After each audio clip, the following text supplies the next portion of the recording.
What's up, guys? Welcome back to News Dump. Happy 4th of July! Yes! Why are you even watching YouTube videos right now? Why aren't you outside blowing up fireworks and/or grilling and/or getting blackout drunk like I am right now? Yes, while you're watching this, we are wasted. Whatever, you're here. So I guess it's time to take a very patriotic freedom dump.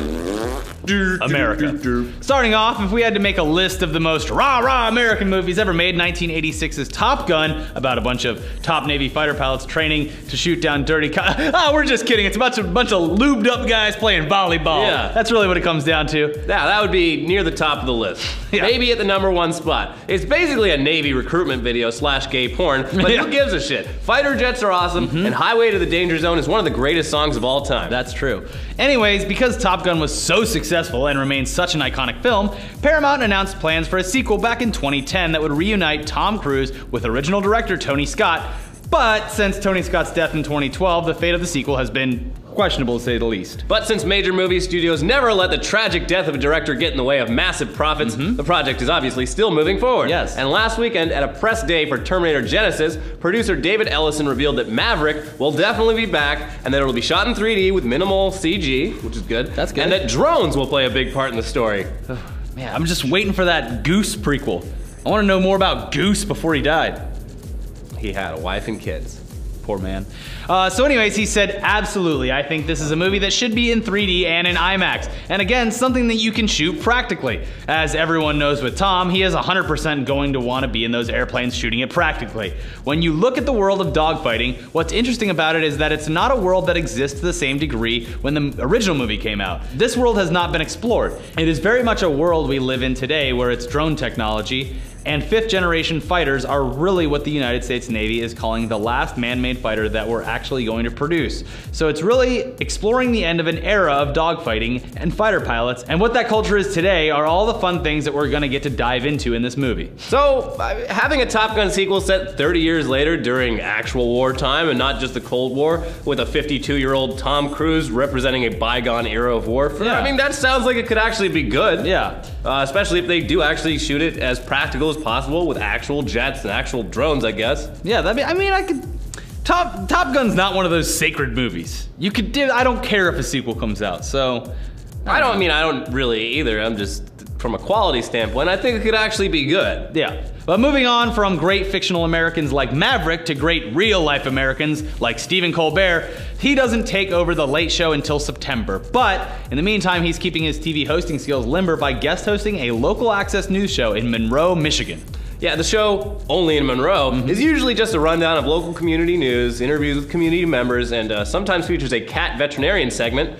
And Stephen Colbert's 41-minute takeover of the show was no exception, except there was no cat veterinarian, unfortunately. Damn.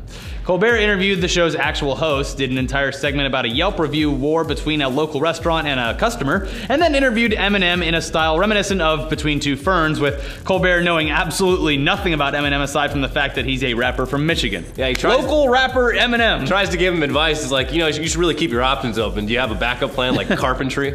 Yeah.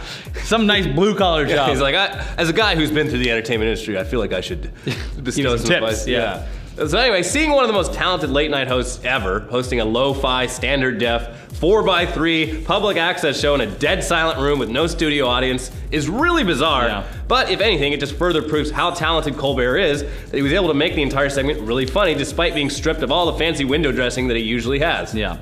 But speaking of other great Americans, Dwayne "The Rock" Johnson is basically the biggest action star in the game at this point, at least today, juggling big movie and TV projects like some sort of sorcerer, and it was just announced that the next big franchise he'll be starring in will be a big screen adaptation of 1980s arcade game Rampage? What? Yeah, so if you didn't have the pleasure of playing Rampage or any of its sequels, which really only upgraded the graphics and nothing else. The gameplay stayed exactly the same. Punching buildings and pulling people out. The concept is very simple. You take control of one of 3 giant monsters, which are usually a lizard, a gorilla, and a wolf, and then you smash buildings and fight off the military. How could King Kong or Godzilla have been an inspiration for this? I don't know. So anyways, how a game whose protagonists are city-destroying monsters will translate into a movie is anyone's guess, and The Rock's role hasn't even been announced, but it could be fun to see a sillier, dumber version of the kaiju movies that have for some reason gotten popular again in recent years. Yeah, I mean, please do not go the complete opposite of that and make it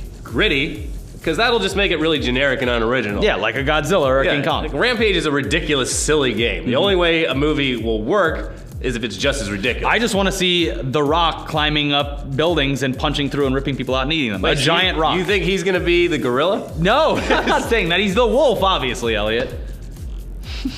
Tom Cruise is the lizard. I mean, it would be pretty funny if they mocapped him as one of the monsters. Yeah, there you go. I don't know. I just hope it's silly and not... Don't try to make it fucking Godzilla. Don't make it Pacific Rim. Yeah. Do your own thing. Those already have. Those exist. Anyway, speaking of ridiculous and American, there's a new trailer for Netflix's Wet Hot American Summer show that comes out at the end of this month. And it looks like fans of the original movie will be more than satisfied with this absurd prequel filmed 15 years later. It's crass and gross and 80s as hell, and the cast is obviously very stacked. Almost everyone from the original is back, along with some new additions like Kristen Wiig, Jordan Peele, John Slattery, Michael Cera, Chris Pine, Weird Al, Lake Bell, John Hamm, and H. John Benjamin in an actual human role and not just a can of vegetables like in the original. I mean, you can really tell that, if nothing else, these people all wanted to be here and all had a great time making it, which usually translates to lots of laughs. Yeah. We won't know for sure, though, until July 31st when all 8 episodes drop on Netflix. The trailer itself made me laugh pretty much in every scene, so if you have seen the original movie, you're gonna love this. I can see how if you haven't seen the original, it would be weird and confusing, but... Anyways, let's close out this freedom dump with some videos that you should go watch right now. Starting with this genius live-action version of classic N64 game GoldenEye 007, which everyone, remembers fondly while conveniently forgetting that the AI was absolute shit. Terrible AI. I mean, there's a reason everyone's favorite GoldenEye memories involve multiplayer, and that reason is named Natalia. She's the woman you're supposed to protect from endless hordes of bad guys, but you're only protecting her from herself, because she just calmly walks into enemy gunfire and gets herself killed over and over and over again. Yeah. And they just nailed that here. And finally, Homestar Runner may just be a distant memory at this point, but its creators, Matt and Mike Chapman, have a new TV show coming up on Disney XD, and the spirit of Homestar Runner is very much alive in the new preview shorts that they've been releasing online. Yeah, so the show's called Two More Eggs, and they have said that Disney gave them pretty much free reign to do whatever they want. And that results in some really, truly weird kids' TV content, something that the world has been sorely in need of for a while. Yeah. So it looks like this generation needs their own Ren and Stimpy. Yeah, exactly. Yeah. Even Rugrats, is, like, if you look back on that, is kind of psychotic at some points.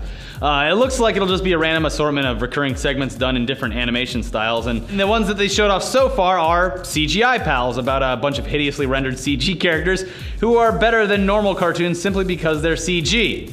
Yeah, then there's Hot Dip, which is a parody of cool foods marketed at kids and are not for moms. No! And then there's Dooble, which is very bizarre. It's hard to describe. It's just this guy who walks around going like, doobly doobly doobly doo. I loved Homestar Runner, so I'll probably enjoy this. It feels so much like Homestar Runner, like the tone and I'll do a fight with boxing gloves on your hands. Yeah. They'll be releasing a new short every Tuesday on Disney XD's YouTube channel, and this is the most excited that probably either of us have ever been for a new children's TV show in a long time, so there you go.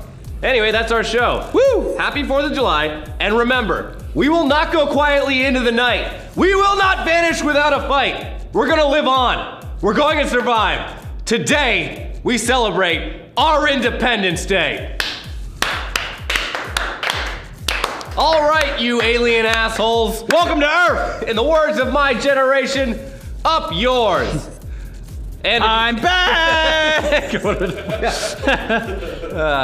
They're making a sequel to that. Yeah. Anyway, if you want some classic ETC content that's relevant to today, stay indoors and watch this video we made last 4th of July featuring our favorite fireworks mistakes. Or go outside and film your own fireworks mistakes. But we didn't tell you to do that. It's not our fault when you lose a finger. Yeah. Bye, guys. Bye. Don't forget tomorrow we have an interview with the directors of the galas, so watch that. Yeah.